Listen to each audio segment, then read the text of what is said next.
We'll call now Purnima Auntie to grace this assembly. So please, she's from New Jersey. She specially traveled here to grace us. So we welcome Purnima Ben.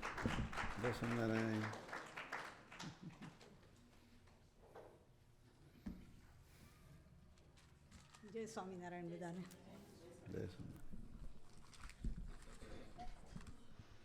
હવે મને કંઈ એટલું બધું સરસ નથી આવડતું, જેવું છે તેવું ચલાવજો, નહીં તો સુધારજો મારું. ગુરુ બ્રહ્મા ગુરુ વિષ્ણુ ગુરુદેવો મહેશ્વર ગુરુ સાક્ષાત પરબ્રહ્મા તસ્મૈ શ્રી ગુરવે નમઃ. તમેવ માતા ચ પિતા ત્વમેવ બંધુ ચ સખા ત્વમેવ વિદ્યા દ્રવિણં ત્વમેવ સર્વં મમ દેવ. જેની અમૃતવાણી તો વહી રહી સાક્ષાત મહિમા રૂપે, જેની બ્રાહ્મી સ્થિતિ અહોલિન કરે સુભવ્ય અક્ષર પદે. શરણાગત નિજ અલ્પ જીવ સહુના શ્રેયાર્થ તત્પર રહે. કાકા સ્નેહલ સિંધુ દિવ્ય વિભુને હૈયું તો વંદન કરે. સહજાનંદ સ્વામી મહારાજની જય, સર્વે ગુણાતીત સંતોની જય, સર્વે મુક્તોની જય. સ્વામિનારાયણ હરે સ્વામીએ વાત કરી કે પ્રથમ તો સર્વસંકલ્પને પડતા મૂકીને શ્રીજી મહારાજ પ્રથમ તો સર્વે સંકલ્પને પડતા મૂકીને એકાગ્ર ચિત્તે થઈને શ્રીજી મહારાજ પુરુષોત્તમને સંભાળીને એમ ધારવું જે સ્વામી વાતું કરે છે અને આપણે સાંભળીએ છીએ એ પ્રમાણે સાંભળવી અને તે પ્રમાણે સમજીને તે પ્રમાણે વર્તવું. અનાદિ મૂળ અક્ષર ગુણાત્યાન સ્વામીએ વાત કરી છે. પ્રકરણ 3ની 33મી વાત છે. જૂનાગઢમાં સ્વામીએ કથા વાર્તાનો અખાડો કર્યો હતો અને તેમાં રાત અને દિવસ કથા વાર્તા થતી. તો એક દિવસ સ્વામી બોલ્યા કે સત્સંગમાં એવી વાત થાય છે કે જીવ ભ્રમરૂપ થઈ જાય. ત્યારે જાગા સ્વામી એમને પૂછે છે કે સત્સંગમાં એવી વાત થાય છે તો જીવ ભ્રમરૂપ કેમ નથી થતો? ત્યારે સ્વામી બોલ્યા, જે હેતે કરીને એને સત્પુરુષમાં જીવ નથી જોડ્યો, અને હેતે કરીને જીવ જોડ્યો હોય તો એનો વિશ્વાસ ના આવે, અને જો વિશ્વાસ હોય તો એ નિષ્કપટ ના થાય. અહીંયા સ્વામીએ આ સિદ્ધાંત વાર્તા કરી છે અને એમાં એમને કહ્યું છે. તો એમને પ્રશ્ન થાય છે કે આવું થાય તો હેત હોય તો વિશ્વાસ કેમ ના આવે, એવું જાગા સ્વામી પૂછે છે. ત્યારે એ જલાભક્તનું ઉદાહરણ આપે છે. જલાભક્ત જૂનાગઢ મંદિરમાં સેવા કરતા હતા અને સ્વામી પ્રત્યે એમને ખૂબ જ હેત હતું. એક વખત રઘુવીરજી મહારાજ ત્યાં આવ્યા અને એમને કહ્યું જલાભક્તને કે આ સ્વામીને તો અમે વડતાલ લઈ જવાના છે. તો પોક મૂકીને રડવા લાગ્યા. પણ સ્વામી કહે કે કથામાં બેસો, ભજન કરો, તો એમની વાત માને નહીં. એટલે સ્વામીનો એમને વિશ્વાસ નહીં. શ્રીજી મહારાજે સારંગપુરના વચનામૃત 9માં કહ્યું છે કે જો સંત અને પરમેશ્વરને વિશે અતિશય શ્રદ્ધા હોય અને અતિ દ્રઢ વિશ્વાસ હોય તો ગમે તેવા તામસી કર્મ કર્યા હોય તો તેનો નાશ થઈ જાય. આમાં આપણે એક ઉદાહરણ છે. સારંગપુરના દરબાર હતા વાઘા ખાચર, સૂર્યદેવનો અવતાર ગણાતા, અને ગુણાત્યાન સ્વામી ત્યાં સારંગપુર જતા એટલે એમને પ્રત્યે હેત તો હતું પણ એમને વિશ્વાસ નહોતો. એટલે જ્યારે એઓ જૂનાગઢ આવ્યા ત્યારે ભગતજી મહારાજ તો કાયમ સ્વામીને વિશે બોલ્યા જ કરતા કે સ્વામી આ બેઠા છે તે અક્ષર છે, આ બોલે છે તે અક્ષર છે, આ સૂતા છે તે અક્ષર છે. ત્યારે વાઘા ખાચરે એમને એક લાફો મારી દીધો. તો પછી એમને થોડુંક આમ સમજાયું અને એમને કહ્યું કે સ્વામી પોતે કહે કે હું અક્ષર છું તો હું માનું. એટલે ગુણાતીતાનંદ સ્વામીએ સ્વામીને બોલાવ્યા તો સ્વામીએ કહ્યું હા પ્રાગજી કહે છે તેમ જ છે.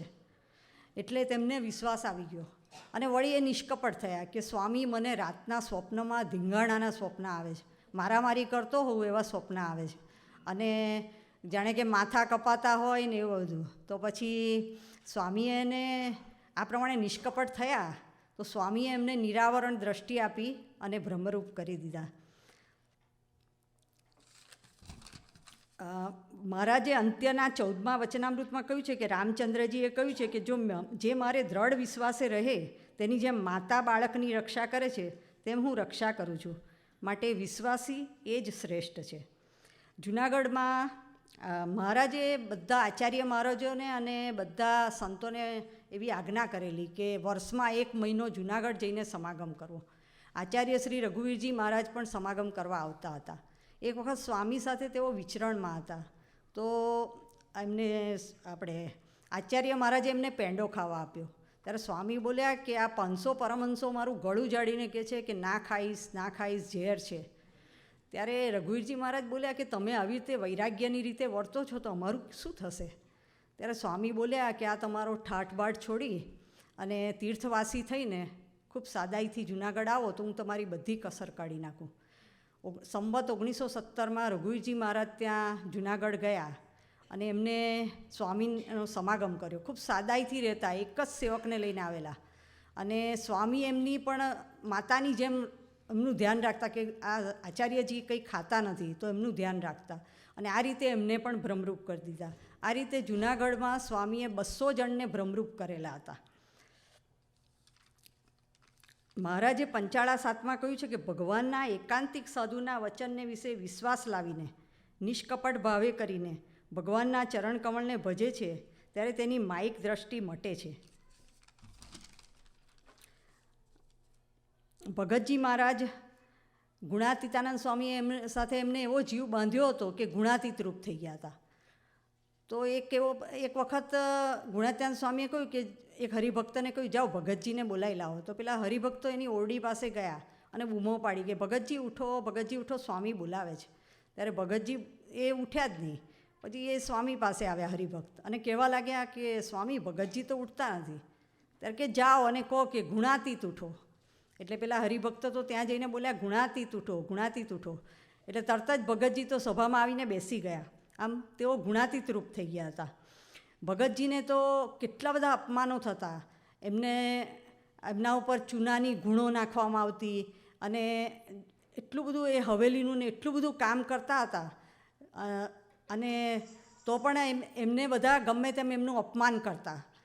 તો પણ જ્યારે બીજા બધા જે એમનામાં સહાનુભૂતિ હતી તે કહેતા કે ભગતજી તમારું આટલું બધું અપમાન કહે છે, તમે કેમ કંઈ કહેતા નથી? ત્યારે કે છે એ લોકો મારું કોઈ વાળ વાંકો કરી શકે એમ નથી. આ તો બધામાં સ્વામી મારી કસોટી કરી રહ્યા છે. એટલે બધામાં તે ગુણાતીતાનંદ સ્વામીને જોતા હતા. આમ એમને સત્પુરુષ મારો આત્મા છે એમ મનાઈ ગયું હતું. એટલે આવી સ્થિતિ થઈ ગઈ હતી. યોગીજી મહારાજ ગોંડલમાં હતા ત્યારે કેટલાક આફ્રિકાથી હરિભક્તો આવ્યા હતા. તો તે લોકો થોડા દિવસ સમાગમ કરીને જવાના હતા. ત્યારે યોગીજી મહારાજ કોઈ 2 દિવસ રોકાઈ જાઓ. તો કે બાપા અમારી તો ટિકિટ આવી ગઈ છે પ્લેનની, અમે કેવી રીતે રોકાઈએ? તો કે તો પણ યોગીજી મહારાજ આગ્રહ કરવા લાગ્યા કે નહીં રોકાઈ જાઓ, રોકાઈ જાઓ. એટલે પેલા 2 હરિભક્તો તો રોકાઈ ગયા એમની આજ્ઞા માની. અને બીજે દિવસે એમને ન્યૂઝપેપરમાં જોયું તો પેલું પ્લેન ક્રેશ થઈ ગયું હતું. એટલે એમને યોગીજી મહારાજની આજ્ઞા માની તો તેઓ બચી ગયા. કાકાજી મહારાજે પણ આપણા જયુબેનનો પ્રસંગ છે કે એમને બધા હરિભક્તોને કહ્યું હતું કે બધા પોતપોતાના દોષ 25 વખત લખો. તો જયુબેનને સમજ નહોતી પડતી કે મારો કયો દોષ લખવો. પછી એમને પોતાનું જે લાગ્યું કે મને માન નડે છે તેમને 25 વખત લખ્યો. આ રીતે કાકાજીએ પણ બધાને નિર્દોષ કર્યા હતા. બધા જ ગુણાતીત સંતોનો આ જ ઉદ્યમ હોય છે અને આ જ એમનું કાર્ય હોય છે કે પોતાના ભક્તોને પોતે જે બ્રહ્મનું સુખ પામી રહ્યા છે તે ભક્તોને કેમ આપીએ. દિનકરભાઈને તો મેં યુરોપની ટૂરમાં પહેલી વાર જોયા અને બ્રહ્માનંદ સ્વામીના જેવી સ્થિતિ થઈ ગઈ મારી. એટલે એવી સ્થિતિ એટલે આમ મને લાગ્યું કે આજની ઘડી રે ધન્ય આજની ઘડી, મેં નિરખ્યા સહજાનંદ ધન્ય આજની ઘડી. એમનું નિર્દોષ હાસ્ય અને એમનું હૃદય એકદમ ક્લિયર.